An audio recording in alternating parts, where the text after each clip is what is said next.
there's some people that's mad. And some of the people that are mad are, Chuck, is AOC. Now, AOC decided that she wanted to go on CNN and then she wanted to get out her grievances. And so, you know us, we like to be objective as much as we possibly can, in addition to sharing our opinions. So I thought that it would be good for us to go ahead and just display some of what AOC was saying so that we can get her thoughts on why she's mad at Chuck Schumer for not holding the line with Democrats, but instead making sure that he voted to pass the budget. I've been urging people to call their senators, tell them to vote no on cloture, which allows the bill to go forward for a vote of just a simple majority, and to vote no on the vote for a simple majority on the Republican bill.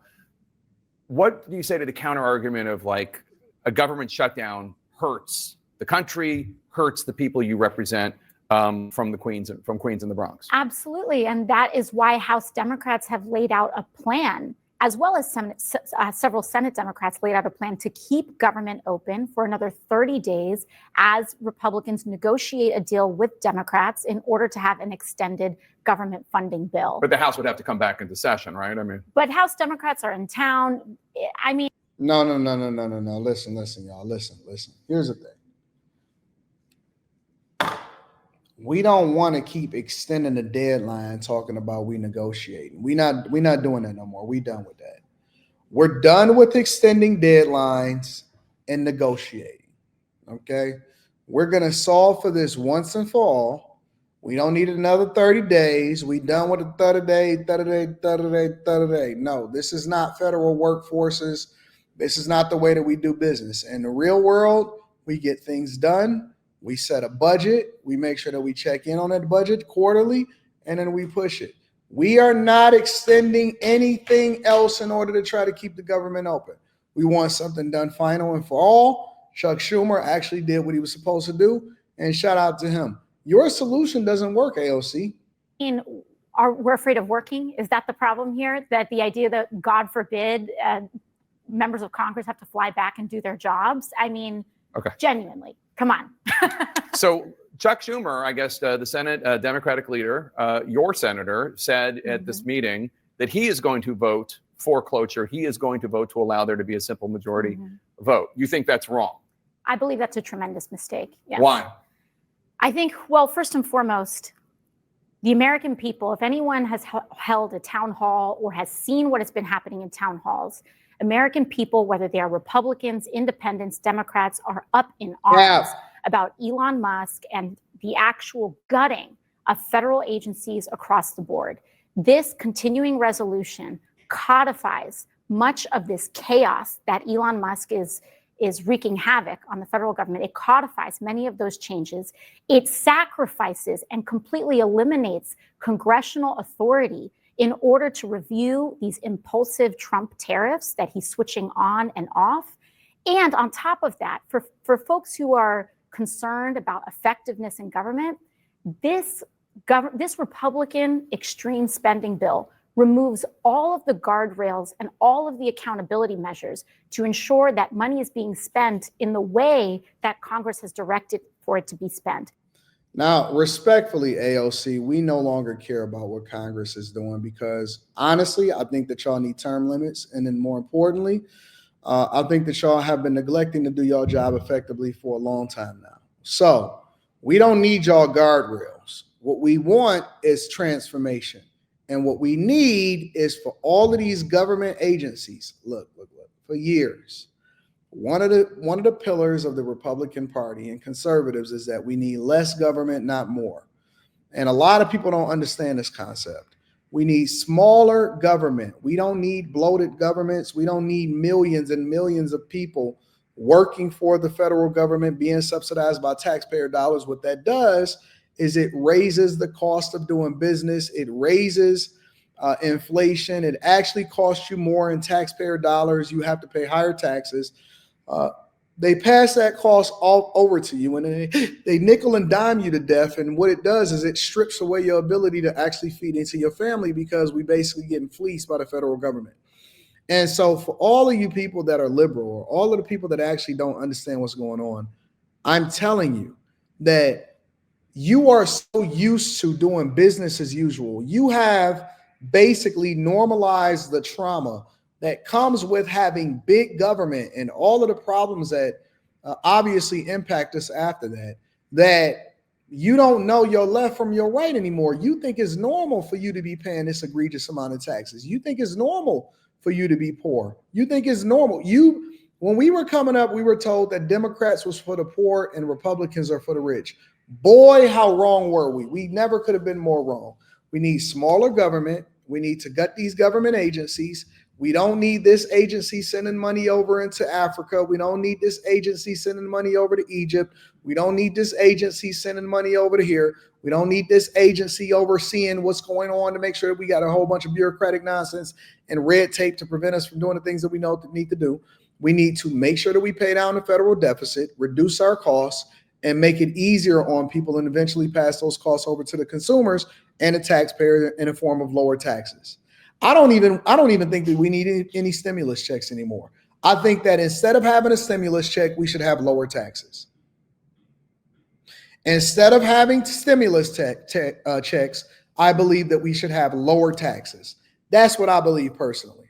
This turns the federal government into a slush fund for Donald Trump and Elon Musk. It sacrifices congressional authority, and it is deeply partisan. And so to me, it is almost unthinkable. Somebody said, Anton, you bugging, give me my bread. What bread? Don't you know that when you pay extra in taxes, that is your bread? Think about it like this. Let's say, for example, you paying more in taxes. Let's say you paying 10 grand more in taxes than you probably should be because we're not operating the federal government efficiently. But then in that 10 grand, they say, hey, listen, I'm going to give you a $5,000 stimulus checks, which satisfies you because it's a lump sum. But in reality, you're just being taken advantage of. Who's the loser? Who's the loser? Who's the loser? You're the loser. Your every single paycheck, you'd be like, man, this is not going far enough and all of this stuff. If I say, hey, man, give me 10K and I give you 5K back, but I hold on to your 10K for a long time. So when I give you a $5,000 paycheck, you'd be like, man, Anton really coming through for me. How does that benefit you? But if I say, hey, man, keep your money, and then this is the investments in a way that you need to spend it to make sure that your family is more taken care of and you got more money in your pocket to do the things that you want to do, that makes more sense. But we so short-sighted. You can't wait to get a check so you can go and trick it off on a hoe. Hold on to your money, big dog.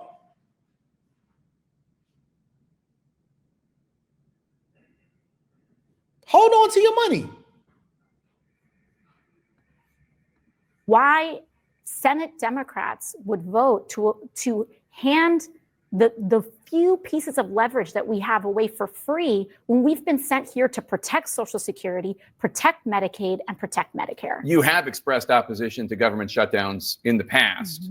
Mm-hmm. Here's your very first speech on the House floor. Mm-hmm. It is not normal to shut down the government when we don't get what we want. It is not normal for public servants to run away and hide from the public that they serve. And it is certainly not normal to starve the people we serve for a proposal that is wildly unpopular among the American people. Now, I get that you hate this continuing resolution. You don't think it's a good bill, but the alternative is likely a government shutdown.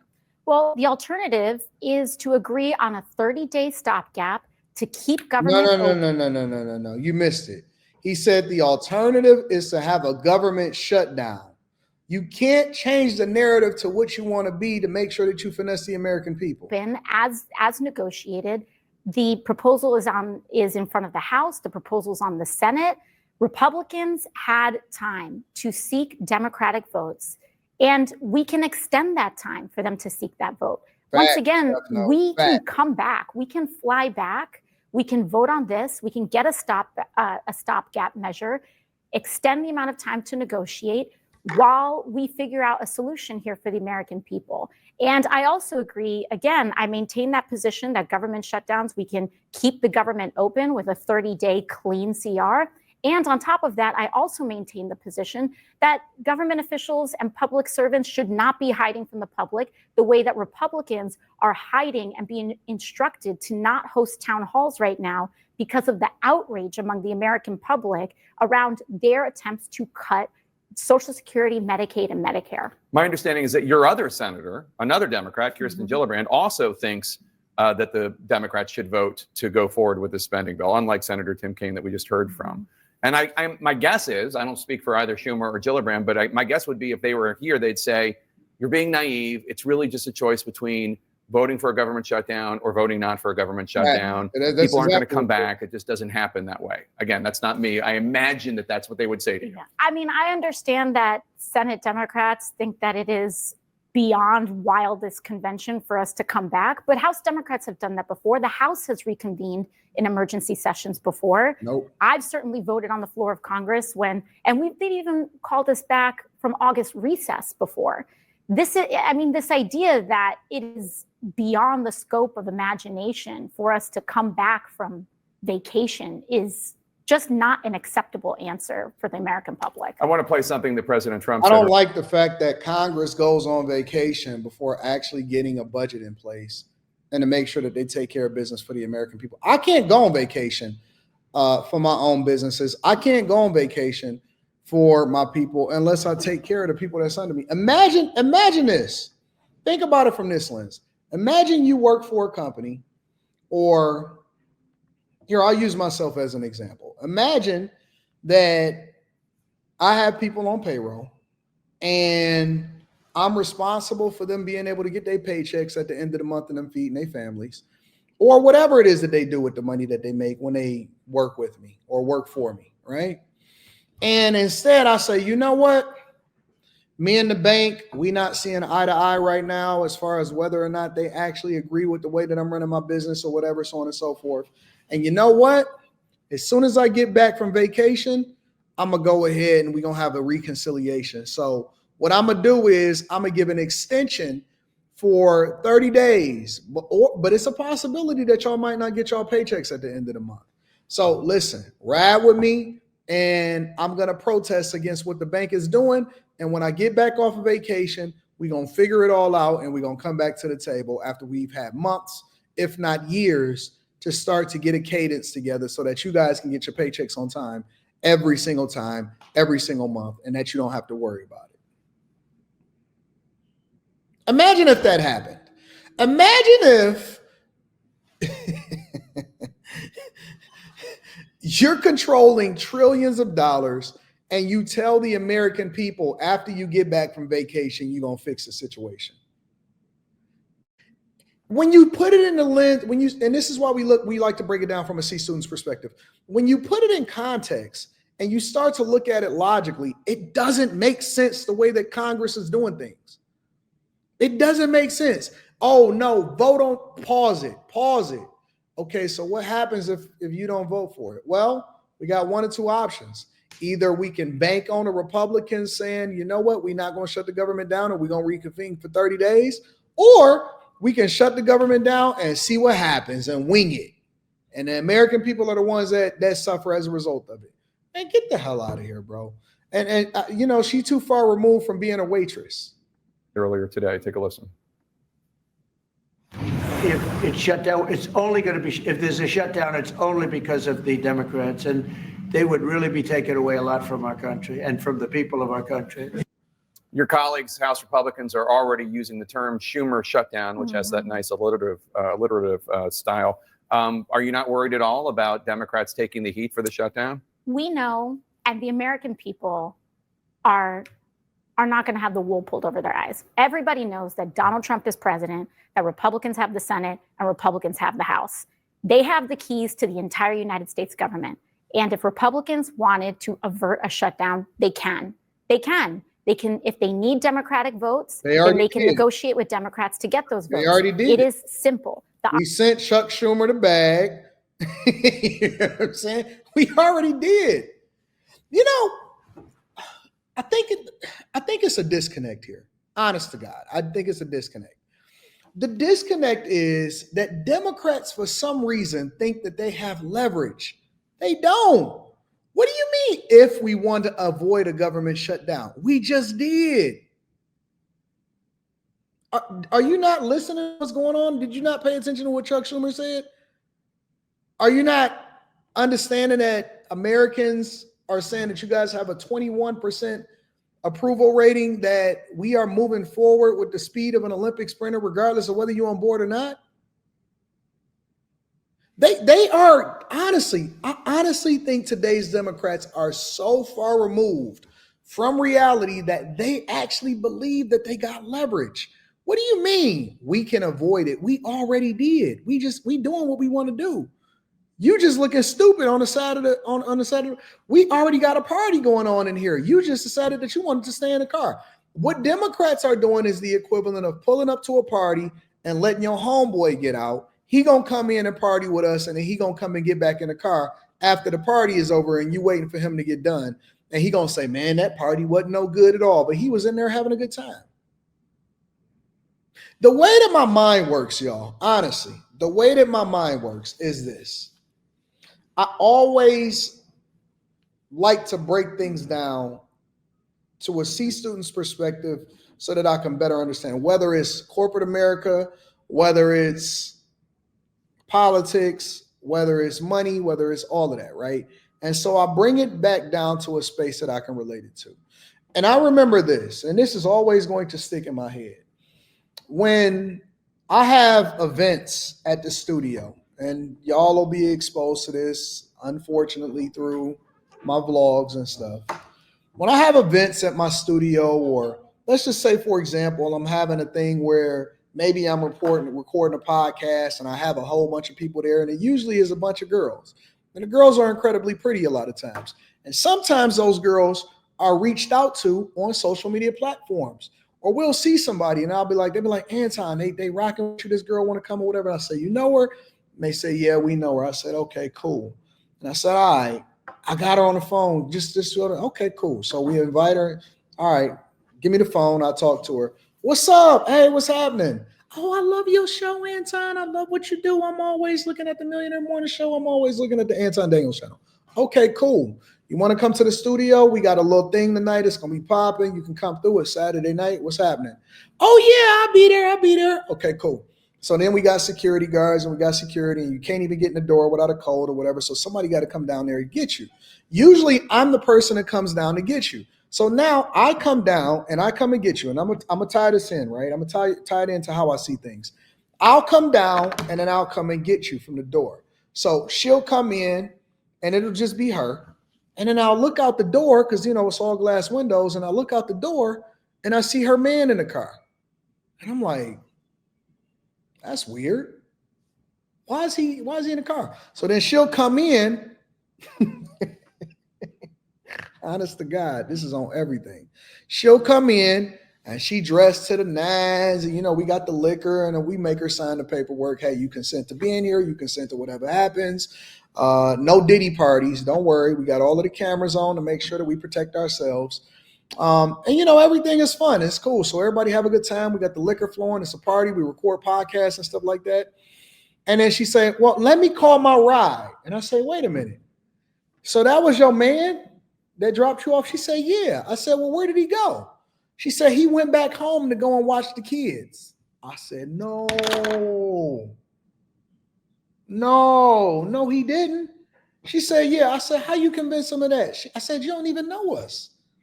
I said, you ain't never, oh, but I love you. I watch you online. I said, okay. I said, so he gonna come and pick you up? Yeah, because, he know I've been drinking and stuff like that. I said, word? That's crazy.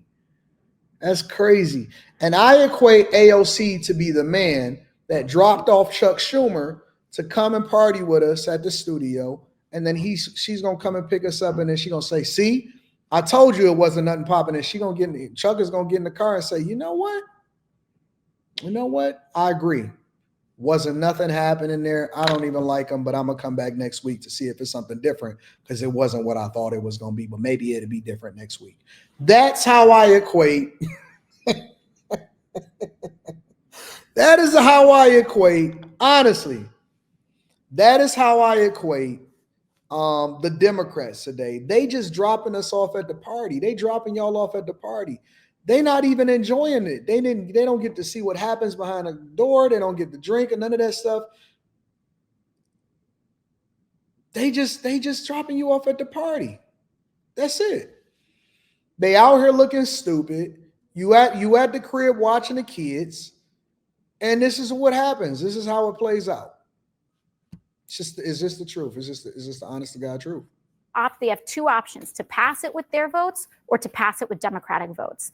And we also see the data bearing this out. Mm-hmm. When you look at public polling from very reputable firms, we see that the American people understand that, and they know that the party in charge of government is the party that's in charge of keeping government open. What do you think of the job Democratic leaders are doing, not just Senate Democratic leaders, but also Hakeem Jeffries, the Democratic leader in the House, your fellow New Yorker, in terms of standing up to Trump? Well, when we look at this vote around this government funding bill that we saw this week, Leader Hakeem Jeffries was able to keep— Kevin, don't be like that talking about if I'm not going, we not going. You better stop being selfish. Let her find herself, King. Let her be free, King. House Democratic caucus united and together. Except for Jared Golden. Right. Every single House Democrat, including every single House Democrat who won a Trump district, except for one out of over 200, voted against this deeply partisan, extreme Republican spending bill. Not just because they're Democrats, but because they know it's bad for the country. Mm-hmm. This bill is bad for the country. All right, AOC, but listen, we appreciate you for continuing to go on CNN and giving us content to react to, but respectfully, we're not going to even take into consideration what you're saying, and we had a good time. We continue to fund the government, and it's a blessing.